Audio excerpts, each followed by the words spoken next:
The following program is presented by the HTM Podcast Network.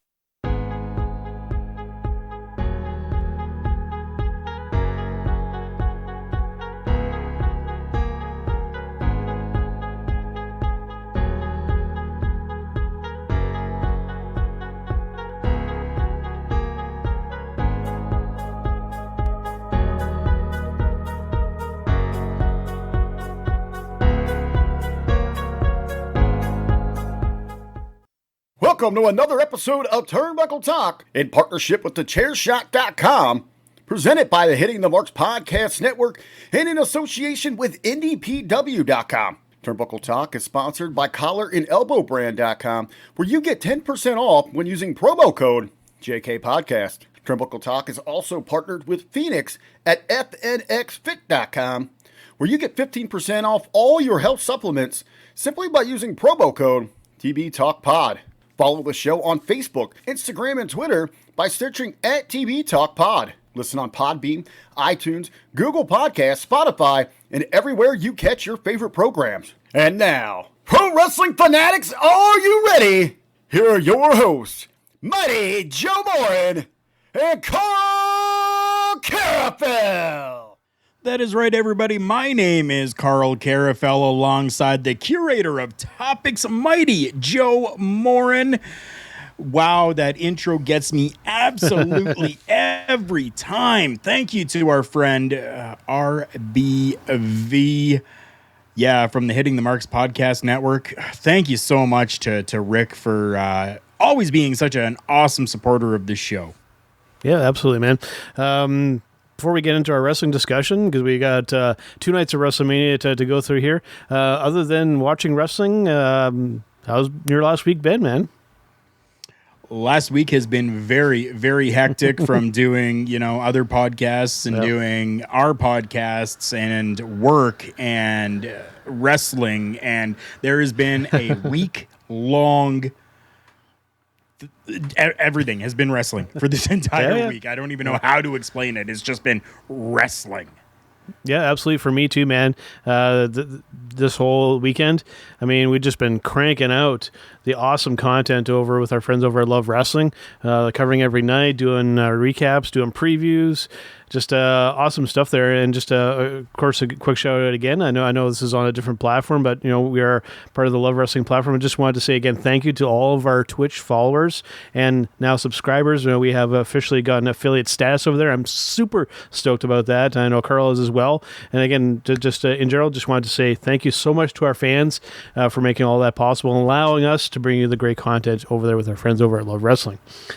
And and one other thing that I want to make note of too, Karl, before we get started, just on a personal note, with our former guest, Mr. Dusty Gold, Mr. Xander Gold, whatever he's going by these days, just wanted to say congratulations. They are expecting a little baby girl coming up soon, and just wanted to say congratulations to him and his lovely wife for the little girl on the way.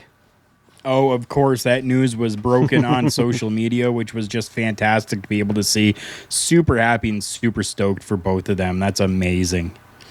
For sure. And one more thing, too, before we start breaking down our matches here, too, Karl. Just wanted to put this out there a little bit because, we are going to go through and give some of our opinions, whether it be positive, whether it be negative, because this has been a very polarizing event with both of these nights here. And social media, even more so than usual, seems to be just rampant with even people who are friends, just at each other's throats because they have differing opinions. We need to grow up a little bit here, folks. It's perfectly fine to have differing opinions, and just because you do so doesn't make you a bad person. Karl and I disagree on topics all of the time, and that doesn't mean that we have any lack of respect for each other. We have different opinions. It's perfectly fine. We don't need to be because you have a different opinion than me, I deny your existence. That's literally kind of what it's turning into with some of these people on social media, and it's kind of sad, Karl. It's definitely sad. Just because Joe is wrong, it doesn't mean I have to hate the guy. My opinion obviously is the right opinion, but it doesn't mean I have to hate the guy. Come on. The feeling is completely mutual, my friend. The feeling is completely... Sometimes I am absolutely right and Karl is absolutely wrong, but I will not, hate him for being wrong. I mean, I don't know where you're getting your information from. I think you might have been getting it from Dave Meltzer. Oh, Jesus. Yeah. We love you, Uncle. We love you, Uncle Dave. Facebook user in here on the chat with us. I don't know why it keeps on coming up with Facebook user, but I'm pretty sure that's going to be our loyal listener and follower, Dawn. I'm pretty sure that's Dawn. Absolutely. All right, Karl, let us start off with night one here. This is, for myself, a rather polarizing thing, so we'll kind of discuss it here. What did you think about them bookending with the championship matches here with the WWE Championship and the WWE SmackDown Women's Championship? For me, a little odd, to say the least. And that's a constant with you. It always has been, and I'm sure it always will be. I know that you are a lot more of the old school when it comes to making sure that you have got, the slow build coming all the way up to the finale, the big show. Yep, that's Don Lewis. Perfect. But I mean, for me, I was kind of okay with it because they gave us a really good match to start the night out, got everybody all pumped up and hyped up, and then ended it with, another good matchup to let people go home happy. Yeah, for sure. I would have liked to have seen a little bit more involvement with MVP. It felt a little strange, and we discussed this over on the Love Wrestling platform with our reviews and recaps and whatnot, that it was a little odd, just given that we actually had a crowd there and MVP causing a verbal distraction, but kind of it was barely audible. Like the crowd was actually louder than his kind of distraction. So that dynamic was kind of a little strange, but it kind of is what it is. Personally, I didn't have any complaints with the match. At least, given that we had the rain delay at the beginning, at least they didn't go like 30, 40 minutes, because I think then you would have risked burning your audience out with that very first match, and it would just feel like a slog going through the rest of it, right? Yeah, definitely. I agree with that. I'm glad that it didn't go as long as it could have.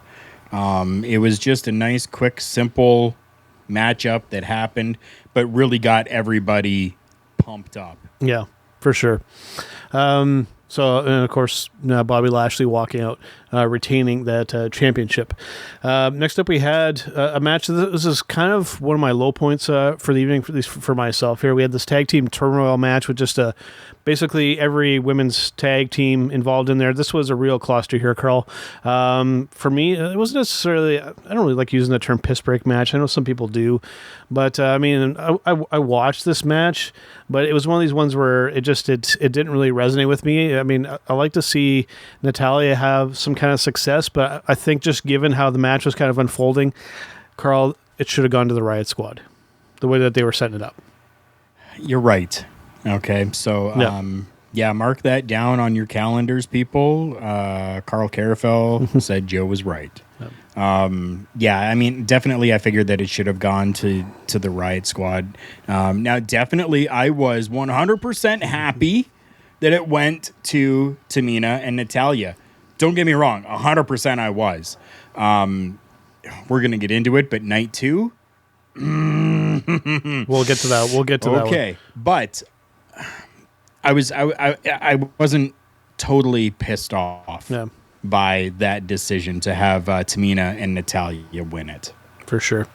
Next up, we had arguably, this was actually my match of the night for night one, and arguably one of the better ones for actually the whole weekend here. We had Cesaro versus Seth Rollins in just a straight up singles match. They finally, Karl, not only gave Cesaro a one-on-one match at WrestleMania with no bullshit, they actually put him over and they actually got him to win. That was a genuine emotional moment for myself, and they finally put over the right guy and finally gave Cesaro his moment, not necessarily for a title, but I mean, it still resonated with me and I think a lot of people. I think it really did as well. I mean, I was super happy with the matchup, with the outcome, with everything that happened. I was happy with it. And props to Seth Rollins as well. It's about time. Yeah, and prop to Seth Rollins as well. He made Cesaro look really good in there too. We had the swing spot too, which I mean, always a hit with the fans, myself included. And you know, he could have kind of stolen a bit of the show here, but I mean, it was all about giving that spotlight to Cesaro. And again, I'm giving WWE props to here. They did the right thing here, and it was nice to see. And I'm hoping that this will springboard him to a bit of a bigger spot, because damn it, that guy's earned it. Definitely he has. Even Dawn is saying it's about time they gave him his moment, and I fully agreed. Absolutely. Next up for the WWE Raw Tag Team Championship here, we had AJ Styles and Omos versus Kofi Kingston and Xavier Woods. This was an interesting one here for me. You know, typically I'm not a tag team guy necessarily, but what was really interesting with this match, Karl, was the big guy, Omos. They did a good job using him, and now he's a legitimate big guy that's... They set him up to be somebody of some significance. I think it was interesting. They didn't overuse him. They just had him kind of be that kind of intimidating presence. But when he stepped into that ring, it was like, oh, shit, it's on. Right? That's exactly what it was. That's exactly what it felt like. And you're right. I like that they did not have him do a whole lot with the matchup. They just let him go in there, be the big guy, dominate as a big guy, because the guy is freaking huge. And they just made him out to kind of be that monster big guy. And I was perfectly fine with that. Absolutely. Next up, they won. And they won. Yes, they won the tag team championships. Yep. Yes, so we have new tag team champions. Very cool. Next up, we had the steel cage match with Braun Strowman versus Shane McMahon. You know, typically, would have been okay with this. For my issue more with this one was the build for this here, Karl. It was a little... I don't know how to exactly word it. With Shane constantly, calling him stupid, and then doing the green slime thing, which made absolutely no sense. It's treading on slightly kind of bad taste when it comes to that. I thought, and then Braun really kind of going away, this is for all the people that have been called stupid and blah, blah, blah. Like I just said, the optics of it are a little bit bad. I get, we're trying to push the envelope a little bit with some risque stuff, but it felt a little hokey. Like we had to get Shane in there to do something. This was honestly a match here, Karl, that I could have done without. They did okay in there. There ended up being some decent spots in this match, but this would have been one that I would have been okay to not have, honestly. I'm happy that they had it, to be honest with you. I mean, I'm glad that there was a steel cage that was brought in for this, right? I mean, it's WrestleMania. Yeah. I mean, not everything can just be on the mat wrestling when it comes to WrestleMania. You got to be big, you got to be bold, you got to be grandiose with it. The build up, like you say, though, yes, that was a little bit off to me. It definitely was. And especially when you've got the WWE that is continuously doing these anti-bullying campaigns. Well, now you're showing, one of the heads of the company bullying the staff member. It just really felt off for that reason. Mm-hmm. Right? For sure. Yeah. Wait, hold on here. Stupid cage match.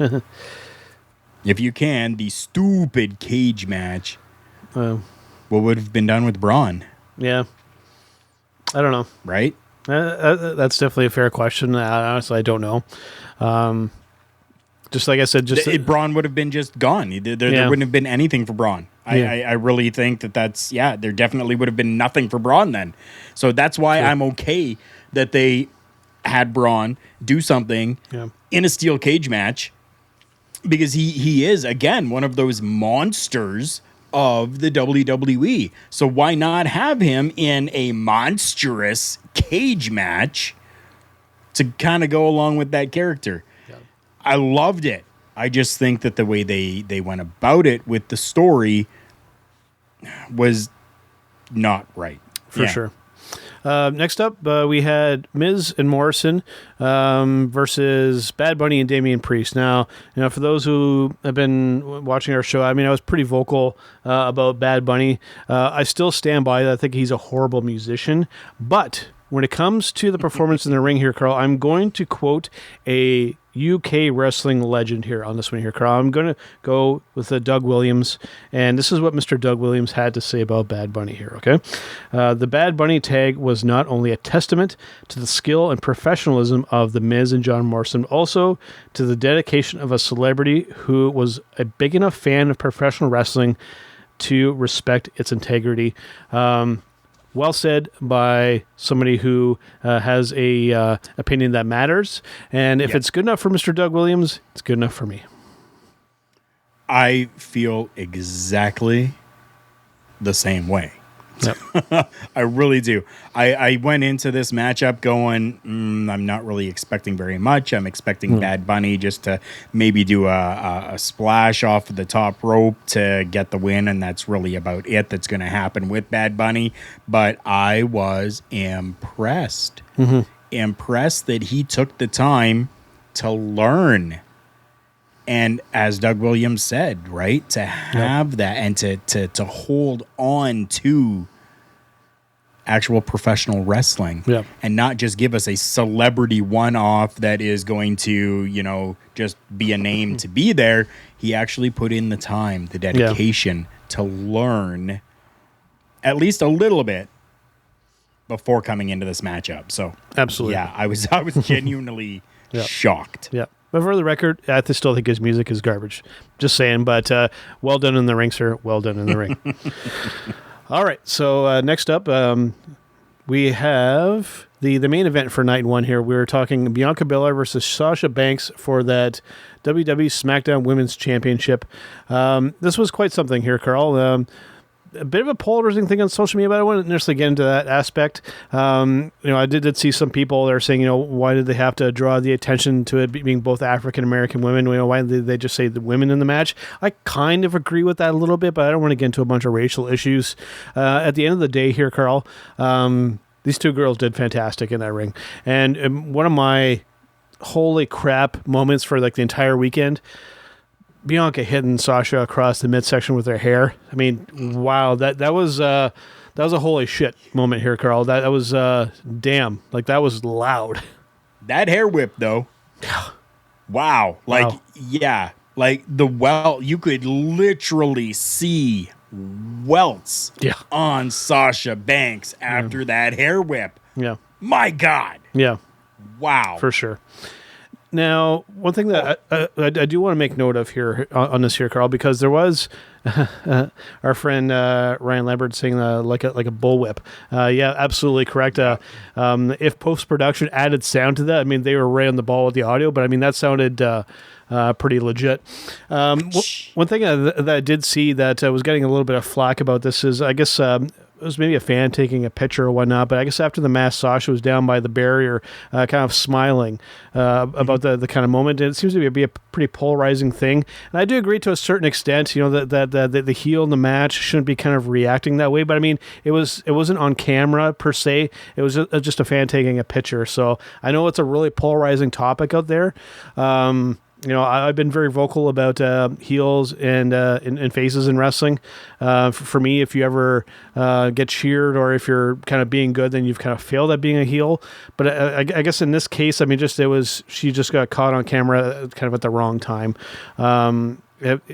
It's a topic that I'm sure that we'll touch on. We've touched on before and we'll touch on again about the integrity of being a heel wrestler. But it's one of those things where it is what it is, but I'm not going to spend too much time worrying too much about it because honestly, it's a tough conversation to have. Let's just put it that way. It really shouldn't be a tough conversation to have, okay? Yeah. So it's for anyone that's putting it out there that, this shouldn't have happened, I'm going to ask you simple questions here. Have you ever wrestled? Okay, if you have, perfect. Yeah. Have you ever wrestled at Wrestlemania? Okay. You haven't? Yeah. Okay. So now do you understand? And I'm going to put this out there. I have not wrestled at WrestleMania either. Okay? I have not. I would have loved to have wrestled at WrestleMania. Mm-hmm. I can guarantee you if I were the heel, which I probably would have been, being known as the extreme Canadian Karl Karufel, and I had just gone through a match like that, you become a little human, okay? Your emotions are running wild. No Hulk Hogan reference needed. I mean, those emotions are just there. And unfortunately, in today's age where everyone has a video camera on their person now, these get caught once in a while. They definitely do. But, I mean, for me, that was pure emotion. Yeah. That's what that was. I see the argument on both sides of the fence here, Karl. Our good friend, somebody I have a great amount of respect for, Mr. Richard Bronson Vickery, saying you're on the floor in front of the crowd, you do your job, difference between greatness and cosplay. And I do agree with that to a certain extent too, and I do see where Karl is coming from as well. Sometimes you just get caught up in the moment. But again, to RBV's point, you know, if you can really maintain that at all times, that really does separate you, it really distinguish you from just somebody who is great to somebody who will be remembered for years and years to come. So I'm going to throw this out there then, just as, playing devil's advocate here, okay? Joe. Yes. Who is your favorite actor? My favorite actor of all time? Who do you see is the greatest actor of all time? Who is greatness? That's a tough one. When it comes to acting. When you hear acting greatness, who do you think of? That's a tough one. There's because I'm a big movie buff, as you guys can kind of see. I have a rather large collection behind me here. But if I had to pick one, man, that's really, really tough. Because just throw out a name that you associate with acting greatness. Robin Williams. Robin Williams. Okay. Yes. Robin Williams really didn't do a lot live when he was doing his films, right?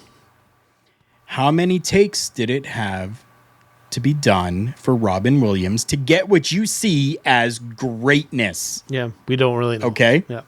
Whereas these competitors that are out there are live. They don't have a second take, a third take, a fourth take. They don't have that. This is live. So when Robin Williams' emotions came into play on set, whether it was a sad emotion, whether it was a happy emotion, whether he just started laughing hysterically, they could call cut and redo it again. That emotion came through. They could call cut. Mm-hmm. But with this, they can't. Yeah. So, We're live, pal. Yeah. Right? That's kind of where I'm at with this. Yeah. Unfortunately, sometimes emotion gets seen, right? We've got, Don saying Sean Connery. Same thing with Sean Connery as well here. Except for maybe The Miz, the only true heel that have it seems, right? So, I mean, I don't know. I mean, I do get, I'll put this back up here. Yep. I do understand where RBV is coming from as well. I definitely do. But they're live. They don't have that next take. They don't have the opportunity to have cut called on their scene. That's just my take on it. We got RBV again here. Let's just read this super quick. Remember when Hogan smiles and cried at WrestleMania when he made Warrior? Yeah. Happy Hogan was such a classic WrestleMania moment. Yeah. Yeah. Yeah. Having said that now here, Karl, since his name was brought up, I want to make mention of this before we move on, because unlike what I think we were kind of hoping for, we were maybe hoping that, Titus was going to host one night and Hogan would host the other night. They brought them both out for the beginning of each night here, Karl. Now, Titus, I thought, did fantastic. The crowd loved Titus, and I thought that he did very well to kind of get the crowd into things. Hulk Hogan, at this point, he was literally the crowd literally said, "We don't want you," for lack of a better term. He got booed probably more than anybody on the entire show. I'm at the point here, Karl. I don't care to see this guy on my television screen anymore. I'll come out and say it. I understand that he was a very pivotal, very important person in the early days of especially the WWE. I get it. But with everything else that we know and everything that has happened since then, I don't care to see him anymore. I just don't. I've never, honest, and to be totally transparent, I have never been a Hulk Hogan fan. I was a Roddy Piper fan at the time, and I was always rooting for him to kick Hogan's ass because I liked him that much. But I don't care to see Hulk Hogan anymore. And when your audience turns so hard on them for that, I mean, they need to stop using him, especially for this kind of hosting thing. It just doesn't work. Just doesn't work. I don't know. I was cool with Hulk Hogan being there. Yeah. I mean, it's Hulk Hogan, and I mean that's really about all there is to it, right? Like for me, if Hulk Hogan wasn't there, I still wouldn't have really cared. Yeah. Right. I mean, that's just the way it is. Yeah. So I mean, I was okay with it. Whatever. Yeah. I thought Titus did really good though. If we're on the topic of Titus and Hulk Hogan right now for just a moment, ding dong, hello. I loved that. I freaking loved seeing Bayley come out there and be part of WrestleMania. Yeah. She didn't have a matchup. She didn't have anything like that, but she was out there just being Bayley. I was happy with that. And I know through some of the chat rooms and chat forums, Joe, I know that I saw you had put in there, what's going on here with Bayley looking like a school teacher or something like being, good girl now. No, she wasn't being good girl. She was still playing the heel, cutting in on Hulk Hogan and Titus O'Neil going ding dong. Once again, I loved it. Once again, though, for me, I'm kind of indifferent about the whole Bayley thing, to be perfectly honest with you. But again, I will make the statement, and I know there are some, especially some older school people that will back me up on this. If you are playing a heel or a bad guy character and you're getting cheered, you have failed at your job. That's all, I'll say on it. But again, like you have said yourself here, Karl, I am very, very old school. I like my professional wrestling when I get a good guy and a bad guy. That is when professional wrestling is at its best. And I said this on Love Wrestling the other day too. Because everybody, especially on the AEW side of things, they try to say, oh, we're all just kind of in the middle. We're all just kind of competitors. The issue with that then is if everybody's in the middle, if nobody's a good guy or a bad guy, there is no reason for these people to compete against each other.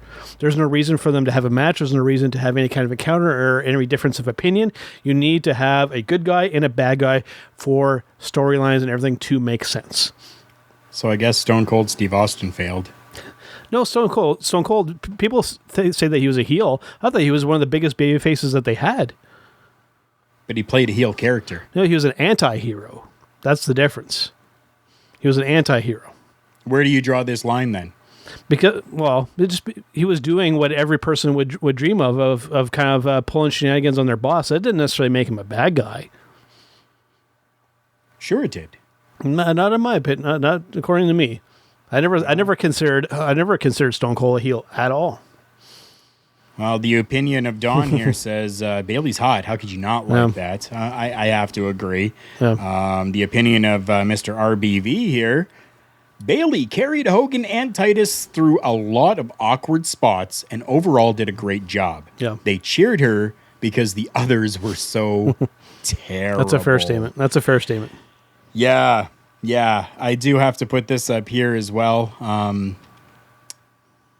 Stone Cold even said that he was the bad guy. Yeah, fair enough. I throwing it out there. I never got. I was just looked at him as kind of like the anti-hero, anti-villain. So there we go. Again, I'm right, Karl's wrong, but I'm not gonna beat him up over it. Just saying.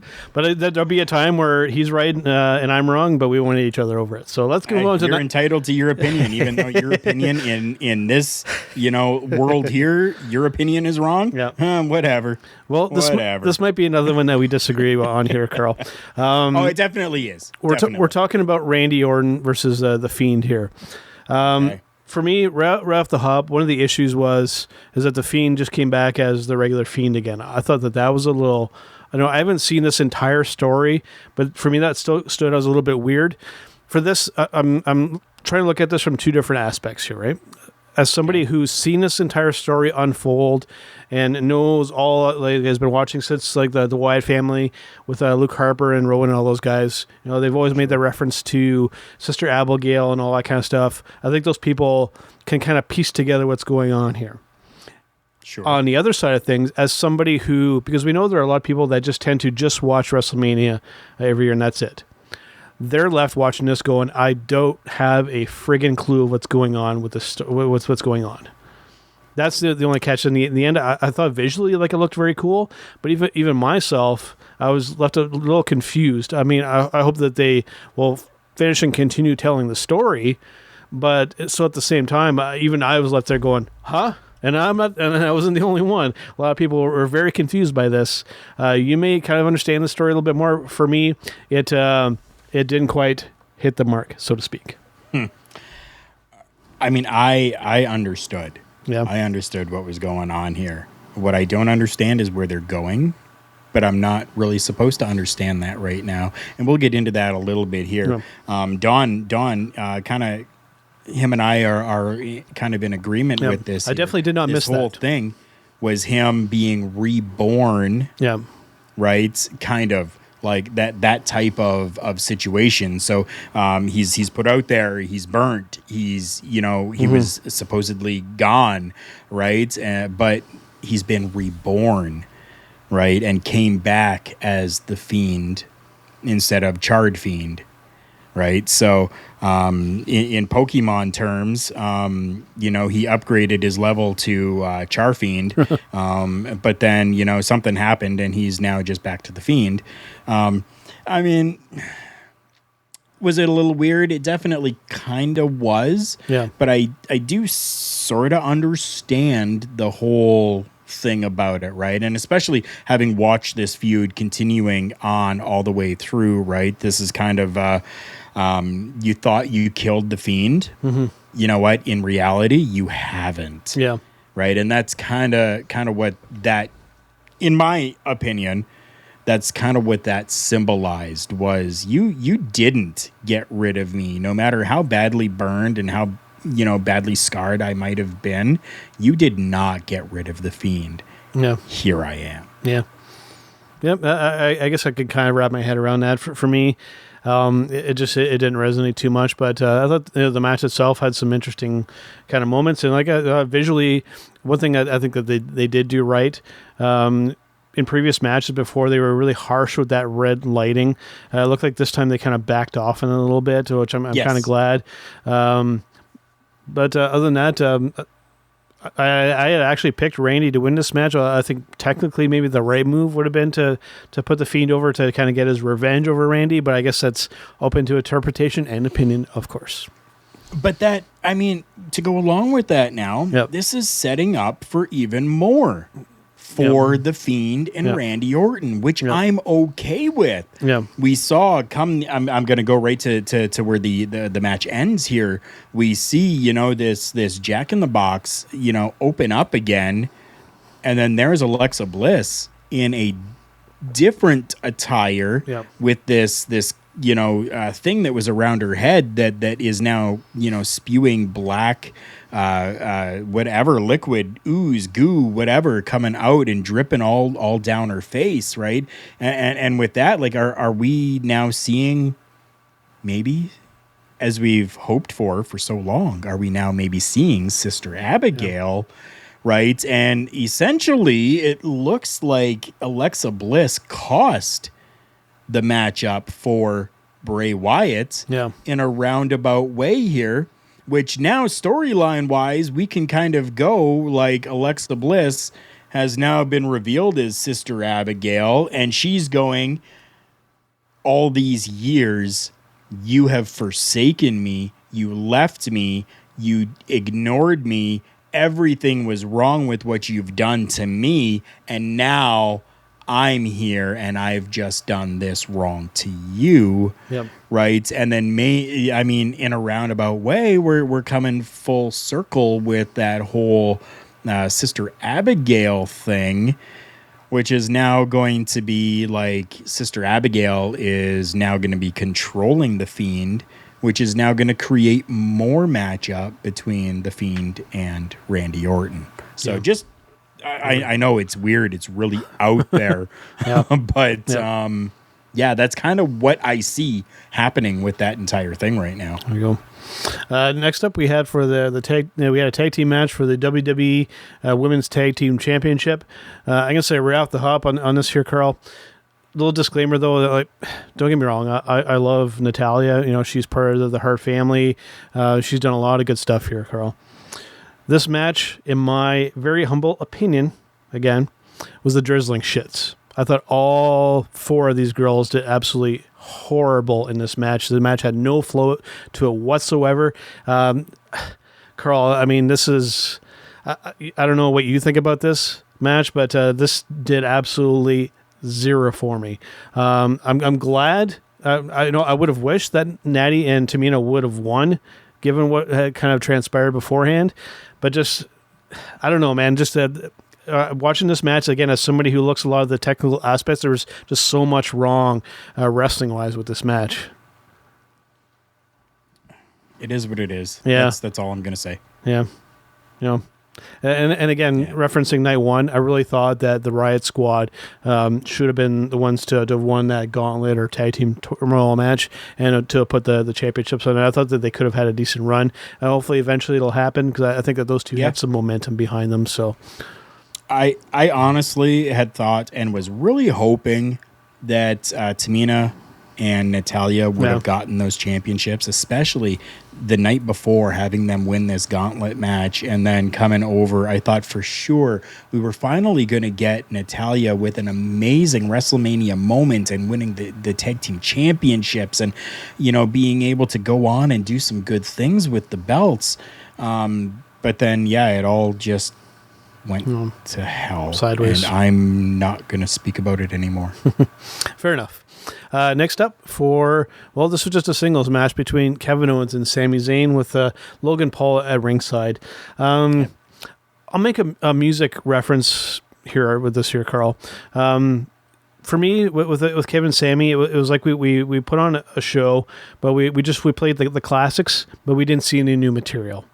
I thought we retreaded a lot of ground. I thought what they did was fine.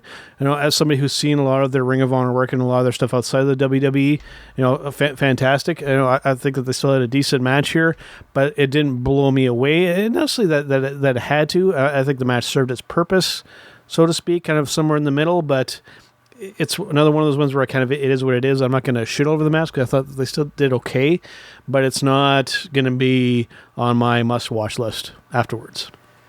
Even though this is something that I have seen from them numerous times throughout several years, I was happy with the match. I definitely still was. Did good. I mean, like you said, I can't crap all over it. I really can't because it was a good frickin' match, which is what we get from Kevin Owens and Sami Zayn. Absolutely. Definitely it is. So I was happy with it. Absolutely. Yeah. Next up, for the WWE United States Championship, this was actually my match of the entire weekend here, Karl. We're talking Sheamus versus Riddle. Absolutely fantastic. Absolutely fantastic. I loved this match. Sheamus and Riddle did absolutely amazing in there. Beforehand, we saw a little bit of kind of some funky stuff. We saw Riddle talking to the great Khali in a really awkward thing. Like honestly, like Riddle looked like he might have just smoked a bowl before he did that segment, but it is what it is because they actually had RVD come in and offer RVD rolling papers. That was absolutely fantastic. I popped pretty hard when I saw that. And dude, like the match, absolutely fantastic. Riddle is one of these guys that blurs that line between MMA and pro wrestling better than most out there.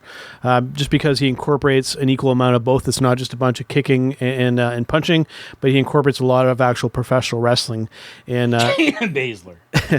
Right? He incorporates a lot of professional wrestling there as well. I enjoy the hell out of Matt Riddle, and I enjoy the hell out of Sheamus.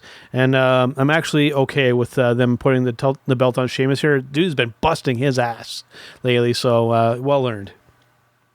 Yeah, definitely. Before I get into that, I just want to go back really quick to the previous matchup here. So Don saying it was a good match, that he figures they hit the mark. We're talking Sami Zayn and Kevin Owens. And then along with that as well, it was about Paul's 9.22 million YouTube subscribers to put more eyes on Kevin Owens and Sami Zayn. So yes, definitely that's exactly what it was about.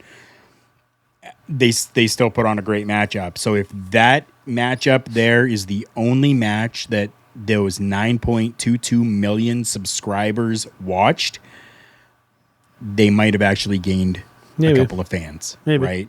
Yep. There's definitely that potential. Yeah. So I'm okay with that. Yeah. Now, Matt Riddle. Yeah. What about Matt Riddle? Okay. I am not a fan of Matt Riddle. No? Still? Yeah. I don't believe that I will ever be a fan of Matt Riddle. The character or the wrestler? It just irks me the wrong way. Okay. Now, I do have to say that my eyes were opened ever so slightly from this matchup. No. Right? So in this matchup, didn't see him now as that MMA fighter trying to be a professional wrestler. I saw a professional wrestler. Yeah. So my eyes were opened a little bit, and I was happy with that. Yeah. The matchup was superbly fantastic. I'm good. Yeah. One thing I will say for Matt Riddle, I do think at some point there needs to be like some adjustment in the attire, specifically footwear. I think he does need to either get some shoes or some boots on at some point, just for the simple fact of avoiding injury. Stepping on toes or whatnot, I do think that he needs to put on some shoes, hippie, at some point, just to protect yourself. Just to protect yourself. I mean, I get it; it's part of the gimmick, but I think at some point, we need to put on some boots. But then he can't flip them off. That's true. That's a fair statement, right? We do have to say here, Richard Bronson Vickery, our good friend RBV, saying reports saying Riddle might be used as the new R-Truth. What are our thoughts on that? What are your thoughts on that, Joe? I hope not. Because like he had said, they do seem to go a little over the top with some of like the stoner jokes. So when Vince and the crew are laughing up at the giggle position with this kind of stuff, but I just hope that they let him be Matt Riddle the wrestler, and have a little bit of the comedy and the shtick in there, but just don't have him just be a laughing stock. Still let him go out there and do his thing, because he is damn good in that ring, regardless of whether you like the character or not. True. Yeah. Now, my thoughts: Riddle being the next R-Truth. Okay.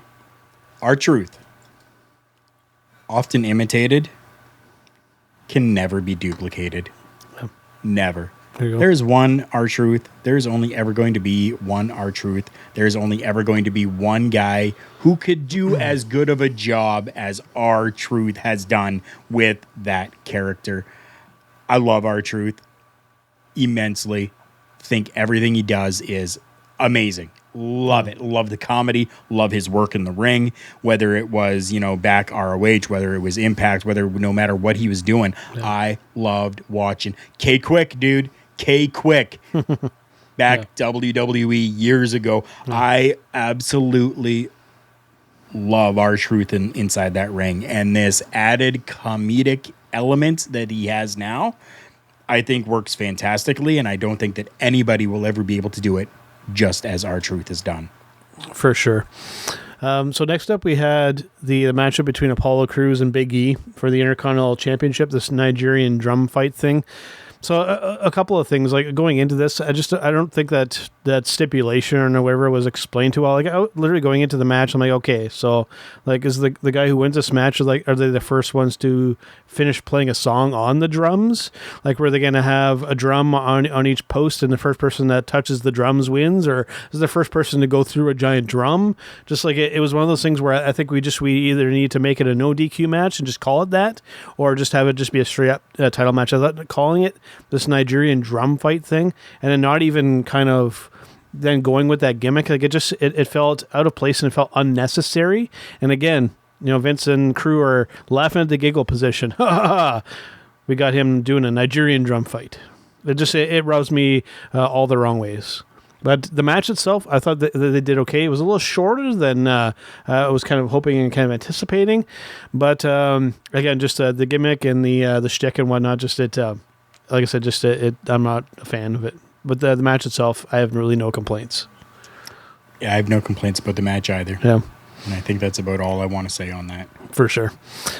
Next up for the WWE Raw Women's Championship, we had Rhea Ripley versus Asuka.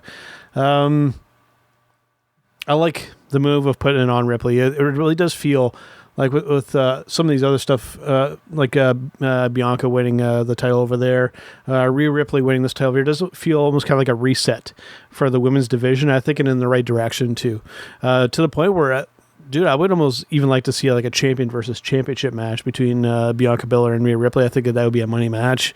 So yep. I like the move. A little weird for Asuka that her title reign was very kind of odd. I'm somebody who, I think both of us were pretty, we weren't necessarily anti-Asuka, so to speak, but we just really didn't quite get it. As somebody who's watched some more women's Japanese wrestling, I get Asuka now to a certain extent, but I really do think that putting the title on Rhea Ripley was absolutely the right choice going forward. I mean, she's money, and the crowd seems to dig her, which is a win in my books. Definitely. That's what I was going to mention. The crowd is into Rhea Ripley. 100%. You could hear it. The crowd is into Rhea Ripley. I've never been, and I don't think I ever will be, a fan of Asuka. I just can't do it. Yeah. Can't do it. Yep. Her with a title, okay, whatever, just means that when I see her on TV, I mute it or turn the channel or turn it off or whatever and come back and hope that she's not on my television screen anymore. That's about it. But yeah, the match was great. Yep. It definitely was. Like, don't get me wrong. Asuka's a good worker. She definitely is. The whole character that she does, I can't do it. I just can't frickin' do it. But her in-ring work is good. And I can respect the work. I just don't like the character. But yeah, it was a great matchup. Yep. Great. For sure. Yeah. One thing I will say for Asuka, though, that she obviously has been putting some work into learning English a little bit. Her English has gotten better, and I think that's a plus going in the right direction. She's gonna kind of stay over here in North America permanently. I'm glad that she's making an effort to be a little bit more fluent in English. So props to her for that. I don't think that we can say anything negative about that. The final match for WrestleMania here, Karl, we're talking Roman Reigns versus Edge versus Daniel Bryan for the WWE Universal Championship. Before we get into the details, because I'm going to throw this over to you right away in full transparency here, Karl, I have not told you this. I fell asleep right as this match was starting. So I missed this match. So I'm going to let you kind of break it down more, and I'm just going to kind of sit back and listen to you because, like I said, in full transparency, I did not catch this match. I was completely exhausted at this point. I had an after show to do as well. I've been doing a lot of content. I got burned out, and I completely passed out. Understandable. I totally get it. You know what? The match was a match. It was good. Yeah. I mean, there really wasn't a lot that I could say that was bad about the matchup, except the fact that frickin' Daniel Bryan was thrown into it again. But kind of, I don't know if this is something that storyline had been planned out and thought out and put out there, and like maybe the next set of storyline is now starting from all of this. But I mean, the matchup was really good. I loved the back and forth between all three competitors. We had great time for one competitor to kind of be on the outside of the ring, and then two of them inside the ring facing off against each other. And then it kind of reversed and they flipped it. And then we got, it's almost as though we saw like 6 different mini matches within this matchup itself, which flowed and worked well for me. Anyways, I know for a lot of people it did not, but for me, I enjoyed it because I was able to kind of see like Roman Reigns versus Edge, and then I was able to see, Roman Reigns versus Daniel Bryan, and then we were able to see Daniel Bryan versus Edge, and then we got a little mixture of everything. I love the fact that they, included steel chairs in there. We got a little bit of a concerto action happening, which is classic Edge stuff. Yep. Loved it. I mean, even though it was Edge getting a concerto, but I get it and I understand kind of where they were going with things. But the main big point and takeaway from this, Edge is your champion. See, that I do want to talk about. Out there. That I do want to talk about with you. Yes. And I figured you did, because I'm done talking about the matchup and I now need to talk about Edge is our champion. He is the Universal Champion. If you have not seen the matchup, then mute this right now, pause it, and go and watch that matchup and then come back if you're listening to the replay of this, obviously, because right now we're live, baby. Live, pal. So Daniel Bryan is laid out on the mat, and then Roman Reigns pulls Edge over on top of Daniel Bryan. He's pinning him. Yep. And then after about a 2 count, Roman Reigns pins both of them. So then a 3 count happens. But why didn't that count start when Edge was on Daniel Bryan? Mm-hmm. Therefore, Edge is our Universal Champion. But they've played it off so well that I think now what we're probably going to see is we're going to finally get that one-on-one match, because Daniel Bryan was now pinned by both competitors. He's gone and out of here. He had that moment. It's done. Mm-hmm. But now we're going to get to see that one-on-one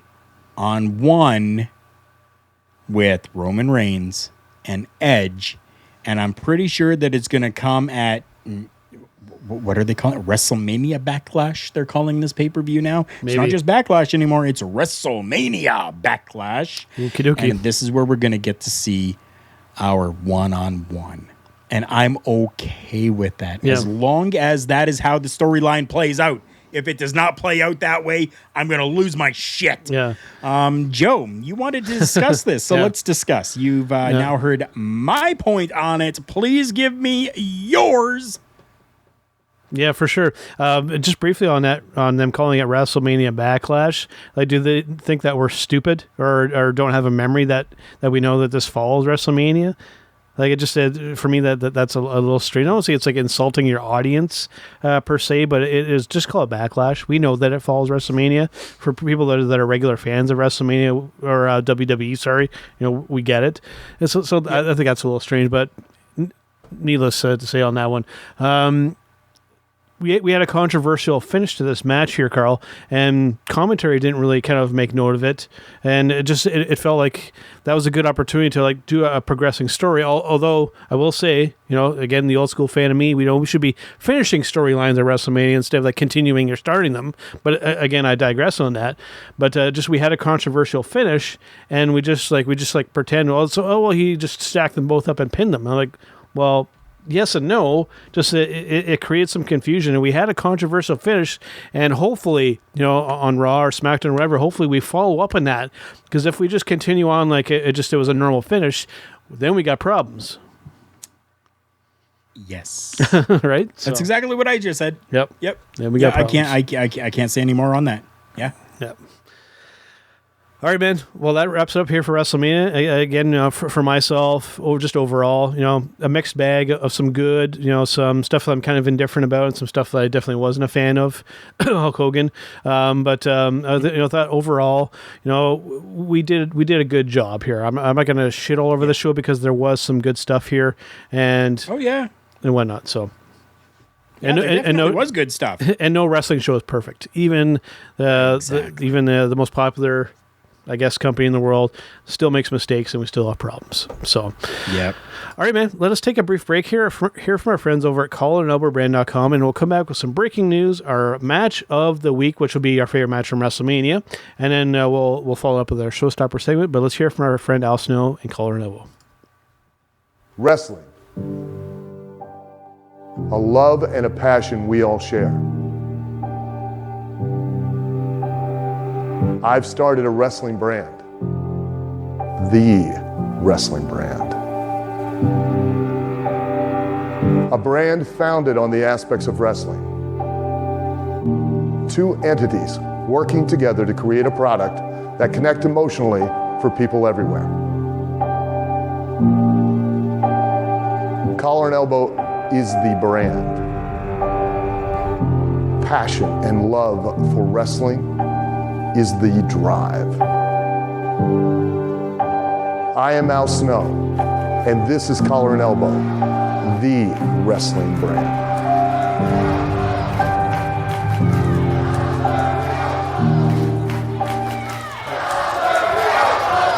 The dictionary defines hero as a person who is admired or idealized for courage, outstanding achievements, or noble qualities. Being a hero in life is far more than words printed on a page. It takes an unwavering code, a compass that points true north always. And in times like these, it takes sacrifice. Hero shouldn't be a word defined by a dictionary.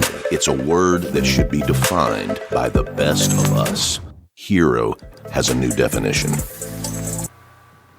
All right, Mighty Joe and Karl Karufel back here on Turnbuckle Talk. And as you heard from our friend Al Snow over at collarandelbowbrand.com, if you use our promo code JKPodcast at the checkout, you can get a too sweet 10% off your entire order there. Not just one thing, 2 things, or 10 things. Go crazy and you will get 10% off the entire order. There's, again, as always, there's a ton of great merchandise, on there to check out.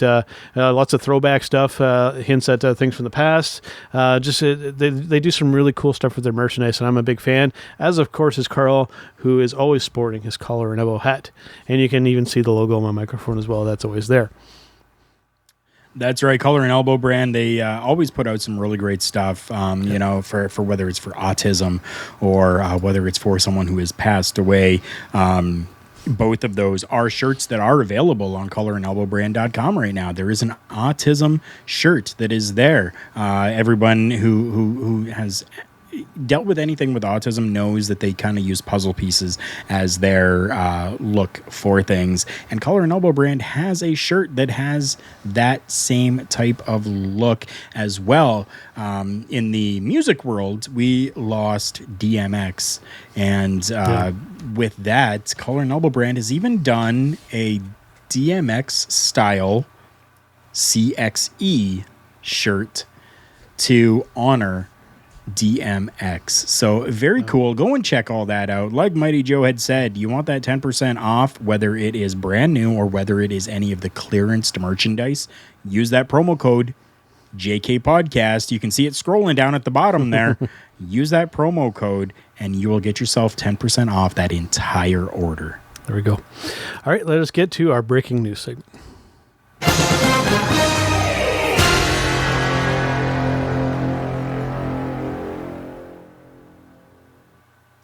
All right, so for breaking news, I want to touch on a few things. The first thing I just want to reiterate again, congratulations to our former guest, Mr. Dusty Gold, and his wife for their little girl coming soon. Great news there. The next thing I want to touch on was the Hall of Fame. Maybe a little bit of an opinion, but I just wanted to get it out there because I know there are some people that will agree with me. And Karl, maybe as well, given that you're a Collar Elbow fan, you wear their merchandise all the time, is that I feel it was a really missed opportunity by the WWE here, Karl, for the Hall of Fame, for that Warrior Award. I don't know if you would agree with me. It should have been Shad Gaspard. That would have been such a good moment. Yeah, it definitely would have been. I agree that it should have been Shad. Yeah. Now, okay, so Titus definitely is deserving of that as well, right? I mean, he's definitely, I think, for everything that he has done for the company inside and outside of the ring, I think he's earned that recognition. I just wish that maybe Titus would have mentioned Shad at some point, because everybody knows that they were close. They were brothers. They were friends, right? So I think even just that little bit of a nod to Shad would have been a good thing, or something that I think the WWE should possibly start doing is like they do at the Grammys and they do at the Emmys and they do at all these other, and those that we have lost within that last year from WrestleMania to WrestleMania, maybe do a montage, honoring those people who gave so much of themselves to the world of professional wrestling. And that would be a really good homage to those as well. And of course, we would have seen like Shad Gaspard included in that, right? So, yeah. Yeah, I think it would have been an opportunity for Titus to maybe almost kind of like dedicate it to him. I thought that would have been a very tasteful thing to do. Would have been really cool, but it didn't happen. It is what it is. The only thing I want to touch on, because we had mentioned, I don't know if it was last week or the week previous, about the situation with Randy Orton's wife kind of somewhat getting involved in a shoot there. Well, she was at the show, and one thing that I do want to make note of, that for her and her kids to go to the show, Randy had to pay out of his pocket $20,000 for his family to go watch the show. What? Just putting that out there. Ran Randy Orton's personal Twitter account. He had to pay out of his pocket. He was charged $20,000 for his family to go watch him at WrestleMania in person. Yeah. Wow. Mind blowing. Right? I don't even know what to say. Pretty crazy. Yeah. Why couldn't they have let them gone there for free? It's his family. Right. So yeah, it is what it is, man. Sorry to hurt your brain, but I just wanted to make sure that I got that out there, just for a little bit of information. Wow. Right from Randy's on Twitter page. So yeah, a little crazy. Any breaking news you wanted to get to, man?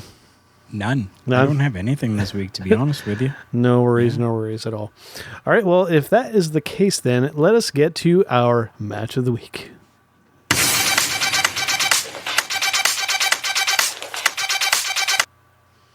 All right, so for our match of the week here, given that this is WrestleMania, our favorite matches from WrestleMania here, Karl. I don't know if you want me to start or if you want to start. You know what? I'll start. I'll pick my favorite match from WrestleMania. I had mentioned it earlier. It's Sheamus and Matt Riddle. Those two guys absolutely knocked it out of the park. They were both fantastic. The match wasn't too short. It wasn't too long. I thought they put the title on the right guy. It checks all the boxes for me for a great WrestleMania match. I'll stop. Seth Rollins. Yeah, that one was good too. Seth Rollins. That's a good one too. Seth Rollins, Cesaro. It's a great choice. That was by far my favorite match from WrestleMania. Yeah, it was. For sure. Yeah. It checked off all those boxes for me. I was very happy with just everything within that. Even kind of the build up and stuff like that. Like, I mean, I thought it was great. Yeah, I was very much so happy with that. I do want to throw this up here just for a moment here from our friend RBV. How was a trip to Tampa for WrestleMania 20K? Right. WTF. Yeah. We're in agreement, sir. I mean,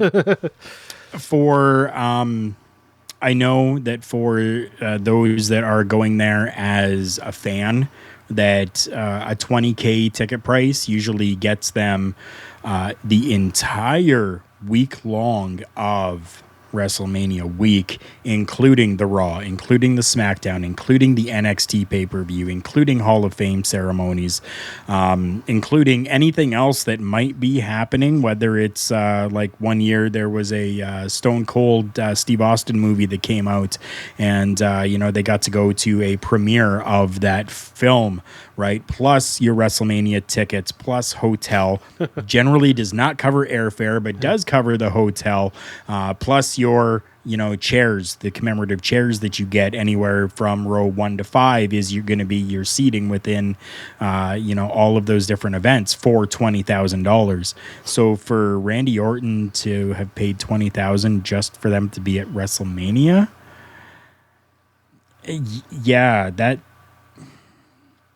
I'm leaving it there. What the F is definitely the right statement for that.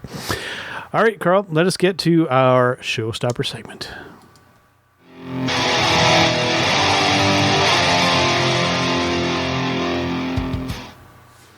All right, so for our Showstopper segment this week, a pretty simple one, I think, although it may become complicated because I'm really kind of honestly scratching my head a little bit. Coming out of WrestleMania, has the WWE positioned themselves for success coming out of it? I will say to a certain extent, yes. To a certain extent, no. Again, to kind of reiterate my point that, I've voiced this several times that I feel like storylines and everything should be coming to a conclusion at WrestleMania. And then after WrestleMania, we start our new feuds and then we start to progress or start new stories. And I understand that has changed and it has been for a little while here, but just it still feels weird to me. So, I think some things have been progressed well, and some things are just kind of still up in the air. So it's one of these ones where I'm not even sure, and I'm the one that came up with the topic. I'm not even sure I can give a concrete answer to this because I'm really not sure. And on the other aspect of things too, with the Peacock kind of debacle too, that has a lot of fans kind of pissed off, for lack of a better term. And we know that it is coming to Canada soon because NBC's partner over here is Chorus Entertainment, which is global channel. So we know that that's going to be coming very, very soon, probably before the end of the year. We're going to have like a Peacock-like thing through Global, which is going to entail the WWE. So the network, just with time, is going to go away. It's just a matter of time. And so we'll see how that kind of unfolds, and hopefully the rollout is better than what's been through Peacock, because we know that eventually everything is supposed to come there, but it's been a slow rollout, and people have been very vocal about it that they're not happy. So we'll just kind of see. Well, I guess you could almost throw that into our breaking news segment there, where you're talking about, I haven't seen any reports that you're talking about with this whole Chorus Entertainment and Global News. I have not seen anything on it yet. So if you have it, if you ever see it, by all means, send it to me. If you see anything more on this for Canada, send us a message over on our Facebook page at TB Talk Pod. Send us that information. We always love getting information from our fans and from our listeners. So go over to our Facebook page at TB Talk Pod and definitely send us that information here. Before the Showstopper segment, and you've just read it, I can tell by your face. Put that up on screen there. Okay, because we're a little bit of we're not necessarily a G-rated show here. We do drop some swears once in a while here. Our friend RBV, who is probably the world's biggest Charlotte Flair fan in the entire world, okay, says if he's spending $20K on going to WrestleMania, he better be getting a blowjob from Shar. Right? He's not wrong. He's not wrong. He's not wrong. Yeah. He is not wrong. Yeah. Oh, man. Yeah, there's so many ways I could go with that and put my own spin on, but I digress on that one. So what do you think, Karl? Has WWE positioned themselves well coming out of WrestleMania, or are we still kind of wishy-washy here? I don't think we're really wishy-washy. Taking a look at kind of, the stories that are, kind of maybe still continuing, and then stuff that can maybe come from these matches that happened and kind of going forward, right? Let's even take the women's tag match that happened, right, on night 2. Well, we could maybe see some progression there as well, where we can see a little bit of a feud starting between, those two tag teams, right? So I'm okay with that, and I think that they're really positioning themselves well to be able to continue on with these new feuds, going a little further into 2021. Did they gain new watchers? I think maybe they had. Because of, like RBB had mentioned earlier, because of Logan Paul, right? So I think that maybe, the WWE garnered a little bit more interest.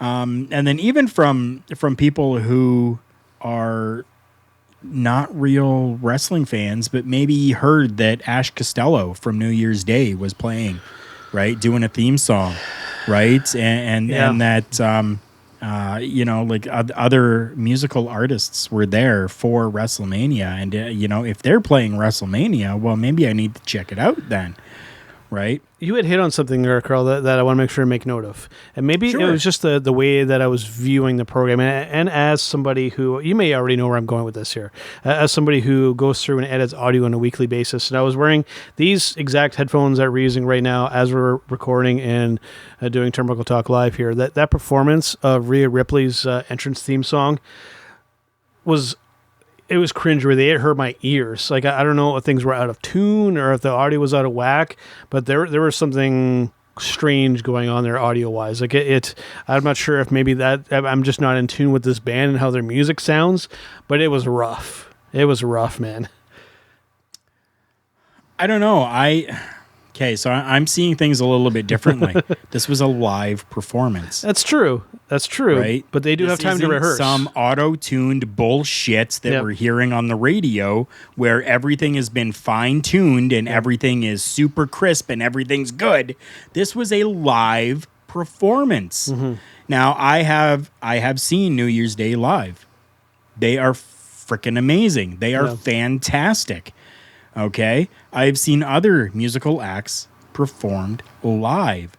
And I'm going to tell you, their live performances and what you hear on the radio from any person, any band, anything does not sound the same. Mm-hmm. It doesn't. Yeah. It doesn't at all. No, okay? Yeah. So for that reason, we can't really shit on the performances that happen because it's a live performance. It's definitely going to sound different. Was there audio issues? I can clearly tell you yes. But it wasn't coming from the band. It wasn't coming from New Year's Day. It wasn't coming from Ash. Ash was doing absolutely everything that she was supposed to do. She sounded great to me for what it was, for it being a live performance. Being somebody who is a fan of New Year's Day, listening to their music all the time. Okay, I can tell you, she's a great singer. Oh, yeah. No, I agree. Seeing her live, she's a great singer. Yeah. But there were audio issues that were happening during that performance. For sure. And not just during her performance. There were audio issues throughout the night. Both nights, there was definitely audio issues that were happening. But and this is the biggest wrestling company in the world. It wasn't cringeworthy for me. Yeah. That's... and this is the biggest wrestling company in the world. This is the larger point that I want to get to, is because we know that they rehearse and they go through this shit. So to have those kind of issues when it comes to the moment, I get that they can occasionally happen. When it happens often, it's like, it's a little frustrating. Again, most people might not be picking up on this, but as somebody who works with a lot of audio, again, I'll even put myself out there, WWE, if you want some help, I'm available. I'm available, right? I know it's my stuff when it comes to making audio sound good. I'm available. If you want to pay me to help to work your audio, I will gladly accept. Along with that, though, okay, so they hire companies, local companies, right, to come in and do it. Okay. They had issues with Mother Nature, that bitch. Absolutely, 100%. Right? Yep. So now you've got all your equipment, and it was probably inside the stadium, all this equipment, so that they could visually see what's happening, have those visual cues to be able to tune things to what they need to be, where they need to be, and then it starts raining, and then it starts downpouring, and you have to worry about your equipment. So you're throwing stuff over top of your equipment so that no water gets onto it, and sometimes something gets moved or pushed or whatever. Oh, yeah. And then you've got all of 2 minutes to maybe try to get everything back to where it's supposed to be. That's really difficult, especially, and I'm sure they were using a soundboard that probably had 1,000 different knobs and switches on it. Yeah. Right? As opposed to, a board that's maybe only got, 12 or 15 different knobs on it, So I kind of get it a little bit. I do. Yep. And I guess you just got to be good at, you know what?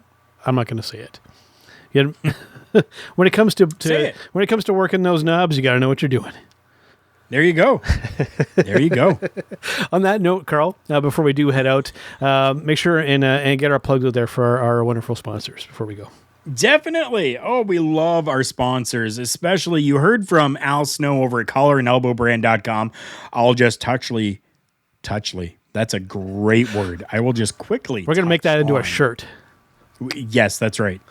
Maybe Collar and Elbow Brand can help us out and make Touchly into a shirt for Turnbuckle Talk.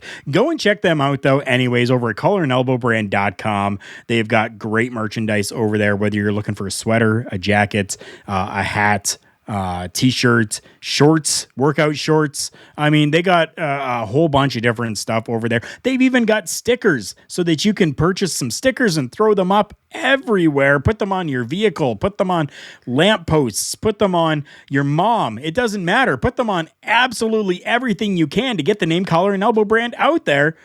But make sure you're going to collarandelbowbrand.com.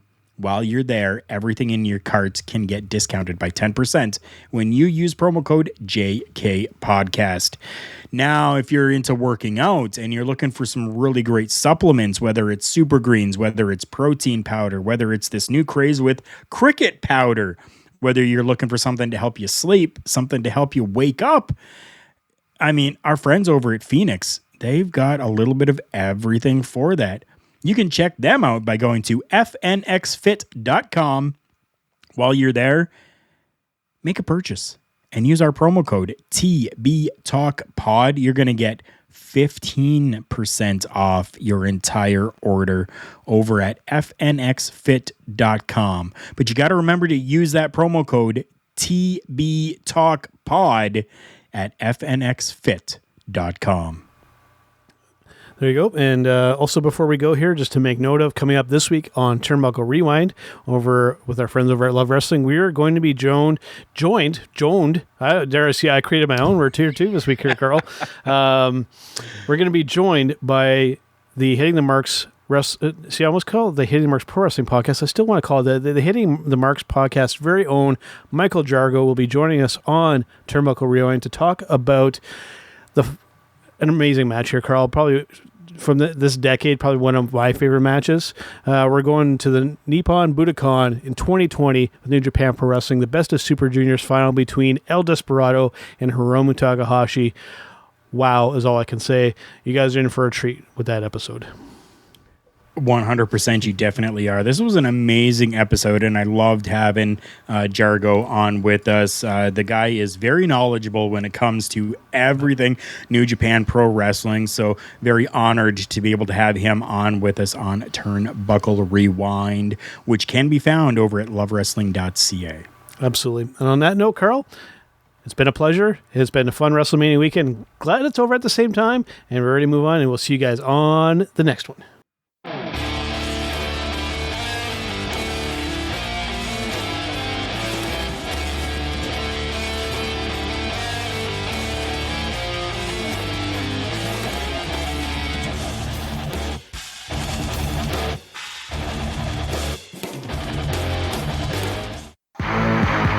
It's me. It's an R&B to beat. As you can tell in the background, we are out celebrating. That is what we do here at hittingthemarks.com. And I invite everyone to continue to tune in to Turnbuckle Talk, but check out all of our other shows. We have weekly content, especially lit up by the flagship show. You can find that all at hittingthemarks.com. Run.